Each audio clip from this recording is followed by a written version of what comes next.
Attention diversion politics. నిన్న రైతు భరోసా ఏదైతే ఉన్నదో అది 12,000 ఇస్తామని, అది కూడా కోతలు కొర్రీలు ఎగవేతలు. సంవత్సరం గడిచింది, రైతు భరోసా దిక్కులేదు, పాలన గాలి కొదిలిండ్రు. ప్రతి సందర్భంలో ప్రజలు ప్రశ్నిస్తారు అని తెలిసినటువంటి ప్రతి సందర్భంలో ప్రజలు తిరగబడతారు, ఉద్యమాలు చేస్తారు అని అనుకున్న ప్రతి సందర్భంలో కూడా ఏదో ఒక విషయంలో ఆయన ప్రజల ముందు తీసుకొచ్చి అటెన్షన్ డైవర్షన్ పాలిటిక్స్ చేయడం, దాంతో ఎగవేయడం, పథకాలను ఎగవేయడం. 420 హామీలు ఇచ్చిండు. ఈ హామీలు అన్ని నెరవేర్చలేని క్రమం ఒకటి, కక్షపూరిత రాజకీయాలు రెండు. కేటీఆర్ గారిని ఏ రకంగానైనా అరెస్ట్ చేయాలి. ఇక్కడ భారత రాజ్యాంగం కాదు తెలంగాణలో, మరి కేటీఆర్ గారి రాజ్యాంగం. కేటీఆర్ గారి రాజ్యాంగము రెండు జాతీయ పార్టీల కుట్ర, బీఆర్ఎస్ ని బలహీనపరచాలి. ఆయన రెండు దశాబ్దాలుగా 20 సంవత్సరాలుగా క్రియాశీల రాజకీయాల్లో ఉన్నటువంటి వ్యక్తి, ప్రజామోదం కలిగినటువంటి నాయకుడు కేటీఆర్ గారు, సమర్థవంతమైనటువంటి యువనేత. ఆయనను అరెస్ట్ చేస్తున్నామంటే, లేదంటే ఏసీబీ కేసు అంటే, ఇంకోటంటే తెలంగాణ సమాజం మొత్తం అటు దృష్టి మళ్ళేటువంటి అవకాశం ఉంటుంది అనేటువంటి ఒక ఆలోచనలో భాగమే తప్ప ఇంకేమీ లేదు. మరి రకరకాలుగా ఈ ఎత్తుగడలతోని, ఈ కుట్రలతోని సాగుతున్నటువంటి ఈ పాలన ప్రజలకు అర్థమైపోయింది. ఈ ఫార్ములా రేస్ కేసులో కుట్ర జరిగింది, కేటీఆర్ గారు అవకతవకలు చేశారంటున్నారు. దాని మీద మీ అభిప్రాయం ఏంటి? అసలు జరిగి ఉండొచ్చా? ఈ ఫార్ములా కేసులో కుట్ర జరగలేదు, కేటీఆర్ గారి మీద కుట్ర జరుగుతాం. ఈ ఫార్ములా కేసు స్పష్టం, ఎక్కడ రహస్యం లేదు. బ్యాగులో రహస్యంగా 50 లక్షలు 50 కోట్లు ఆయన తీసుకెళ్ళినట్టు, రేవంత్ రెడ్డి గారు తీసుకెళ్ళినట్టు 50 లక్షలు బ్యాగ్లో పెట్టి తీసుకెళ్ళినట్టు కేటీఆర్ గారు 50 లక్షలు బ్యాగ్లో పెట్టి తీసుకుపోలేదు. ఏది జరిగినా అక్కడ జరిగినటువంటి ప్రతి అంశం కూడా చట్టపరంగా లీగల్గా జరిగినటువంటిదే.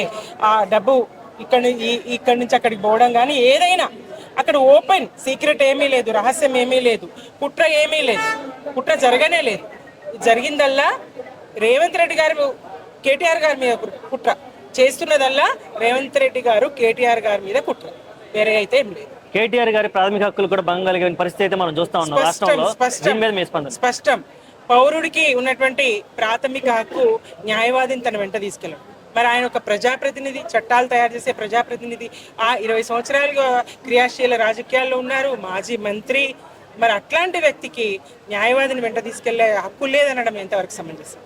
ఈ కేసులో ఉన్న డొల్లతనం స్పష్టమవుతా ఉన్నది.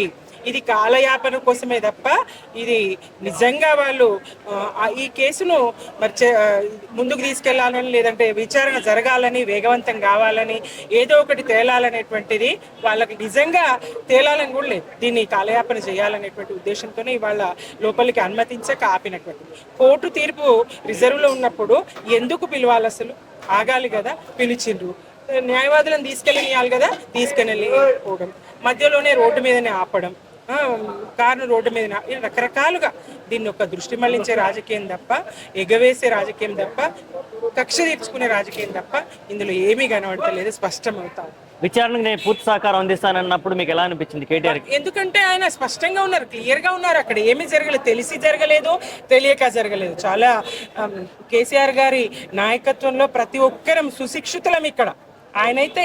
ఆయన మరి కడుపున పుట్టినటువంటి బిడ్డ, ఆయన తప్పు చేసేటువంటి అవకాశం ఉండదు. కేసీఆర్ గారి పాలన ఎంత సుభిక్ష పాలన యావత్ తెలంగాణ చూసింది, దేశం చూసింది. ఆయన పథకాలు ఎంత గొప్ప పథకాలు. మరి ఆయన ఎవరు అడగకున్నా, మేనిఫెస్టోలో పెట్టకున్నా, అన్నదాతకు వెన్నుదన్నుగా నిలబడి వ్యవసాయాన్ని దండగా అనుకున్నటువంటి వ్యవసాయాన్ని పండగలా చేసి దేశానికి అన్నం పెట్టే విధంగా తెలంగాణను తీర్చిదిద్ది, ఉచిత విద్యుత్ ఇచ్చి, సకాలంలో ఎరువులు విత్తనాలు ఇచ్చి, ఇంకా అడగకున్న రైతు బంధు ఇచ్చి, ఆ రైతు బంధు కరోనా లాంటి కష్టకాలంలో కూడా ఆపకుండా ఇచ్చి, ఇప్పుడు సంవత్సర కాలంగా రైతు బంధు ఆపిపెట్టి ఉన్నాడు. మరి ప్రజలు ప్రశ్నిస్తారు, రైతులు ప్రశ్నిస్తారు, అన్నదాతలు ప్రశ్నిస్తారు. ఆ అన్నదాతలు కడుపుకు అన్నం తినే ప్రతి పౌరుడు అన్నదాతకు వెన్నుదన్నుగా నిలబడతాడు. ప్రజలు ప్రశ్నిస్తారు, ప్రజలు అడుగుతారు. మరి ఏం చేయాలి ఇటువంటి సందర్భంలో? ఏదో ఒకటి ఇట్లాంటిది ముందటేసుకొని కాలం వెళ్ళది. మేడం, ఇప్పుడు ప్రభుత్వ సంపద జీవో లేకుండా ఇలా పంపించడం అనేది మీరు ఏమంటారు? తప్పకుండా అధికారులకు అన్ని తెలుసు. ఉన్నతాధికారుల పర్యవేక్షణలో జరిగింది.